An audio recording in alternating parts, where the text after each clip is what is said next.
Estamos de volta com análise direta, conversando hoje com o Dr. Milton Sabino, falando sobre implantes dentários, sobre prótese, conversando sobre saúde bucal.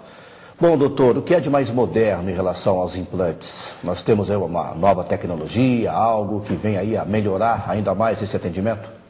Nós temos grandes novidades em matéria de implantes dentários. A maior delas é que hoje em dia você consegue fazer o que nós chamamos de implante sem cirurgia. O que é um implante sem cirurgia? Você vai no meu consultório, eu vou te pedir um exame chamado tomografia computadorizada. Essa tomografia que as pessoas estão tão acostumadas, que os médicos pedem, só que voltada para a região da face. Você vai num lugar específico que eu indico e eles fazem essa tomografia. Esse local manda esse exame para o meu computador. Você não precisa nem buscar o exame lá. Ele vem direto para o meu computador. Ou seja, eu vou ter a sua boca no meu computador. E eu faço a sua cirurgia no meu computador. Então eu vou colocar os implantes onde eu acho que tem osso, onde eu acho que vai ficar bom. Vou fazer direitinho. Como se você estivesse fazendo a cirurgia, só que eu estou na minha casa operando você pelo meu computador.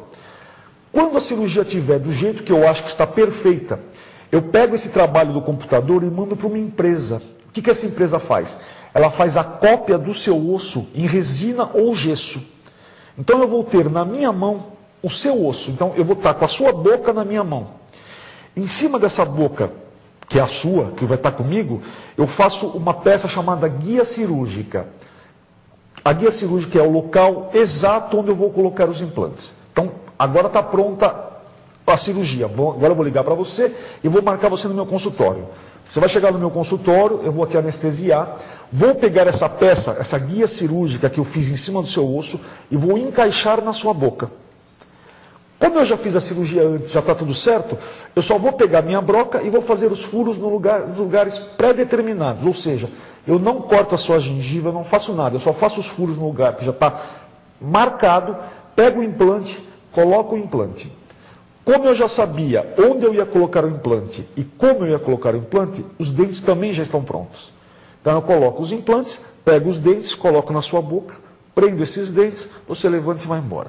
Então essa é a maior novidade que tem em matéria de tratamento de implantes. Bom, doutor Milton, nós começamos esse nosso bate-papo falando exatamente sobre os implantes, essa enxurrada de informação que a mídia hoje oferece à população. E quais os cuidados necessários, os principais cuidados que o cidadão deve ter ao contratar o profissional?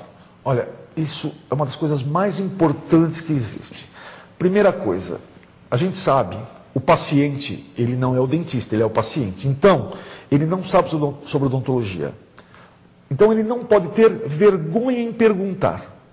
A pessoa às vezes chega no consultório e fica com vergonha de perguntar para o dentista ou para o médico ou para quem você estiver procurando em matéria de saúde.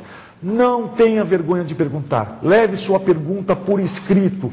Depois que você for embora, se tiver alguma dúvida, ligue para esse profissional. Porque o bom profissional, ele não se incomoda de explicar. Muito pelo contrário, eu tenho muito prazer em explicar para o meu paciente. Eu quero que ele saia de lá sabendo tudo que vai ser feito na boca, todos os benefícios, todos os riscos, porque fica muito mais fácil para os dois trabalharem. Então a primeira coisa é isso, pergunte. Porque você não é dentista, mas você tem uma lógica. Se eu começar a te explicar uma coisa muito fantasiosa, você vai falar, opa, alguma coisa está errada. Segundo item, dentista que vai te fazer uma cirurgia e não te pede nenhum exame. Se você vai num médico fazer uma cirurgia e ele não te pede nenhum exame, você não fica meio preocupado? É estranho. Fala, poxa, ele vai fazer... Então, que o profissional tem que pedir alguns exames. Exame de sangue para saber se você está bem, uma radiografia para saber se você tem osso, onde vai colocar esse implante. Então, os próprios pacientes, às vezes, tendem a levar a coisa da odontologia meio assim, para quê? Para fazer? Não precisa. Precisa sim. E você, principalmente, conversar com pessoas que fizeram implante com essa pessoa. Tá? Que você saiba. Então, e não acreditar em tudo que você vê. Todo mundo pode colocar todos os implantes e os dentes na mesma hora. Não, não é todo mundo que pode. Não é todo mundo que pode. Eu costumo dizer o seguinte, colocar o implante e o dente na hora não é para quem quer, é para quem pode. E não é para quem pode pagar, é para quem pode ter osso.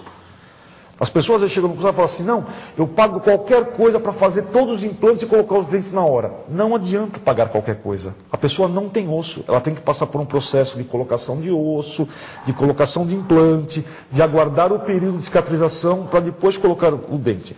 Então, você tem que ver a sua real condição. Então, pergunte mesmo para o seu dentista, não tenha vergonha não. Bom, por falar em perguntar ao seu dentista, nós temos aqui algumas perguntas enviadas pelos telespectadores via e-mail. Ana Cláudia de São Paulo, por exemplo, pergunta, Dr. Milton, o que é gengivite e se ela pode provocar a queda dos dentes. Ana Cláudia, gengivite é uma inflamação da gengiva. Então, quando você começa a escovar o seu dente ou passar o fio dental e você começa a ver um sangramento na sua gengiva, isso é uma gengivite, é uma inflamação. E o primeiro sinal da gengivite é a sua gengiva ficar avermelhada e com um pequeno sangramento. Se você não cuidar dessa gengivite, ela vai avançar e vai passar por uma periodontite, que aí você já está perdendo o osso. Então, primeiro a gengiva incha e depois começa a reabsorver osso e leva à perda de dentes, sim. Aliás, é uma das maiores causas de perdas dentárias atualmente. Uma outra pergunta que nos chega também via e-mail. O Ricardo Saldanha, tem 25 anos, mora no Rio de Janeiro, pergunta, doutor, recentemente eu sofri um inchaço na minha bochecha e o aparecimento de uma espécie de bolha na gengiva. Não sentia dor e em uma semana o problema passou. O que pode ser isso? Bom, eu vou dar uma opinião, mas eu não posso dar uma certeza porque é um quadro que pode ser muita coisa sem a gente ver.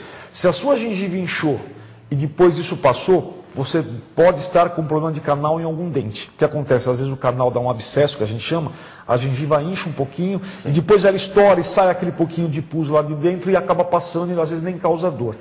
Mas isso aí é muito difícil eu te dar uma resposta com precisão sem poder ver o caso. Para aproveitar aqui mais uma, a Ana Lúcia de São Paulo, ela pergunta, doutor, em relação ao dente de leite, né, do filho dela, pergunta se é recomendado aos pais forçar a extração de um dente de leite, mesmo quando ele já estiver pronto para cair. Bom, o dente de leite, ele tem um período de vida na boca, né? Então você não pode tirar muito antes. Se você tirar o dente de leite muito antes, você acaba fazendo com que os permanentes não saibam para onde eles têm que ir. Então, às vezes, acaba nascendo torto. E você também não pode deixar muito tempo depois, porque se você passar muito da época certa de ele cair, o permanente acaba nascendo para frente ou para trás, que é aquele dente encavalado que as pessoas falam, né? Ele acaba saindo para frente. Então, na época certa, com o dentista acompanhando, sim, você pode até forçar a extração desse dente. Algumas vezes eu peço a extração de dente de leite, porque aquele dente não está caindo e eu solicito que um colega que faça esse tipo de trabalho faça a extração do dente de leite. Mas isso tem que ser orientado pelo dentista, não pode ser para a mãe achar que está na época de cair o dente e forçar, não. Bom, uma outra questão, estamos conversando com o Dr. Milton Sabino, que é dentista, sobre o clareamento dental. Como é que é feito o clareamento, quanto tempo esse clareamento dura? Existem três maneiras de você fazer o clareamento. A primeira é aquela caseira, né, que é acho que as pessoas mais fazem. Pega uma moldeirinha, põe um produto, põe à noite e dorme com a moldeira. A segunda é a feita em consultório, que você coloca um produto numa moldeira e coloca também nos dentes do paciente. Só que no consultório é um produto mais forte do que o caseiro. E a melhor maneira que existe é o clareamento a laser, que você coloca o produto nos dentes, vai passando o aparelho de raio laser, né, e aquilo clareia numa única sessão, você clareia. Então, quais as diferenças? A caseira você clareia em 10, 15 dias, a feita em consultório sem ser com laser, você clareia em 2, 3 consultas, e a laser você clareia numa consulta só. Recomendação aos telespectadores: não comprem qualquer produto. Hoje em dia também na propaganda existe, você vai nessas lojas populares, nessas ruas populares, está cheio de produto para clarear dente, não compre qualquer produto. Esses produtos são produtos agressivos, são produtos fortes, é peróxido de hidrogênio, tá? Que seria tipo de uma água oxigenada com uma concentração muito alta, então tem que ser alguma coisa recomendada ou por um profissional ou aprovada pela Anvisa. Então tome muito cuidado com o clareamento que você compra em qualquer loja. O cigarro seria um dos responsáveis por escurecer o dente ou amarelar o dente? Com certeza. O cigarro ele causa um escurecimento muito grande do dente. Mas é que quando você tem uma mancha causada por nicotina ou você tem uma mancha no dente, alguma coisa assim, você com aquele polimento feito em consultório, parece aquela areinha, né, que você coloca na boca, você tira essa mancha. Quando você faz clareamento dentário, você tira a sujeira de dentro do dente. Se você olhar um dente no microscópio, ele parece um pacote de canudinho. Eles são todos canudinhos, assim, são os canalículos dentinários. Quando você coloca o produto que faz o clareamento e coloca o laser, por exemplo, ele vai estourar e vai jogar a substância lá dentro dos canalículos e ele vai voltar trazendo a sujeira. Então, o clareamento é uma limpeza mais profunda. Só não confunda, clareamento não é branqueamento. Então, se você tem um dente cinza, ele não vai ficar branco, branco, branco. Tá? Então, isso é um problema que dá muito em consultório e vende-se muito que todos os dentes vão ficar brancos. Não vão. O clareamento ele vai deixar assim, seu dente é cinza, ele vai ficar cinza claro. Seu dente é amarelo, ele vai ficar amarelo claro. Seu dente é branco, ele vai ficar muito branco. Mas o dente cinza não fica branco. Em relação aos aparelhos, né? Existe algum tipo de risco? Quais as orientações? Né? Porque muitos jovens, né, querem colocar um aparelho até para questão de estética, enfim, né? Gostaria que o senhor entrasse nesse assunto também. Não, um aparelho não existe nenhuma contraindicação. A única contraindicação que existe é que às vezes os jovens querem colocar e não precisam. Então, às vezes o pai chega e fala, não, mas ele chora que ele quer aparelho. Mas quer mudar a cor, né? Então não, mas o aparelho não existe contraindicação nenhuma, muito pelo contrário. Quando existe a indicação, perfeito. O aparelho dentário hoje em dia, você tem aparelho fixo, aparelho móvel, todos são muito eficientes, cada dentista trabalha com uma técnica. Mas hoje em dia, a partir dos 4, 5 anos de idade, você já consegue evitar. A odontologia avançou muito. Então, nós hoje em dia conseguimos fazer prevenção.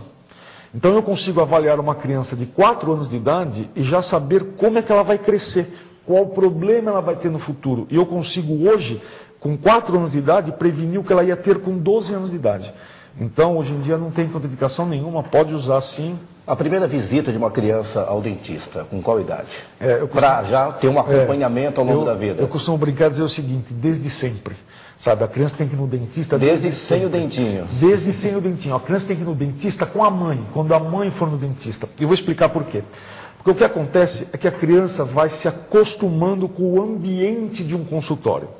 Uma coisa é você ir no meu consultório tratar o seu dente e levar o seu filho, que ele vai ficar sentado, vai conversar comigo, vou jogar uma aguinha nele, vou jogar um arzinho, ele vai até ser uma diversão para ele. Outra coisa é você levar o seu filho quando ele tiver 7 anos e tiver com uma dor de dente. Então o que acontece? A criança que vai com os pais no consultório, com 3, 4 anos, ela já senta na cadeira, ela já me deixa olhar, ela já deixa eu limpar os dentinhos dela de uma maneira profissional. Sabe, a gente vai brincando com ela, mas eu vou limpando de uma maneira profissional. Então, eu acho que a criança tem que ir, a partir dos 3 anos, ela já tem que ir pelo menos junto com os pais. E o que é importante nas crianças hoje em dia? Existe um produto chamado selante dentário. O que é o selante? O selante é como se fosse um esmalte de unha que você coloca nos dentes do fundo das crianças. Isso tira aqueles sucos que existem no dente, ou seja, para menos alimento naquele dente. Parando menos alimento, diminui a chance de cárie. Mãe, leve sua criança no dentista e converse sobre o selante, porque isso não é um gasto, isso é um investimento. Normalmente, crianças que usam selante dentário durante a infância não têm cárie no permanente depois. Então, isso é uma coisa muito importante de prevenção que a gente tem. Bom, mais algumas dicas importantes para o telespectador, doutor. No dia a dia do cidadão, né? Logo quando ele acorda, né? Qual é o procedimento em relação à saúde bucal, o que ele deve fazer ao longo do dia, após as refeições, até o momento de dormir. Bom, quando acordar, primeira coisa. Vou começar ao contrário, eu vou começar quando ele for dormir. Porque é a parte mais importante. Quando nós dormimos, é a hora que as bactérias mais atacam a nossa boca. Por quê? Porque você fica com a língua parada, pouca saliva. Então, as bactérias agem muito. Então, a escovação noturna tem que ser o mais caprichado possível. Escova de dente e fio dental. Ao acordar, uma boa escovação, primeira, porque as bactérias trabalharam a noite inteira na sua boca e o hálito está péssimo, normal. Então, escovar os dentes para remover os restos que ficaram na sua boca, deixar a sua boca limpa. E, basicamente, após as refeições, é uma escovação. Mas com muito cuidado, principalmente a da manhã e a da noite. Tá ok. Doutor, muito obrigado pela visita, entrevista ao Análise Direta. e em breve a gente se encontra mais uma vez. Eu que agradeço, foi um grande prazer estar aqui. Espero que eu tenha conseguido trazer algumas informações aos telespectadores. Ok. Muito obrigado a participação hoje conosco do Dr. Milton Sabino, dentista, muitas orientações em relação à saúde bucal do cidadão. Ficamos por aqui, encerramos agora o nosso análise direta, voltaremos num próximo programa. Um abraço e até lá.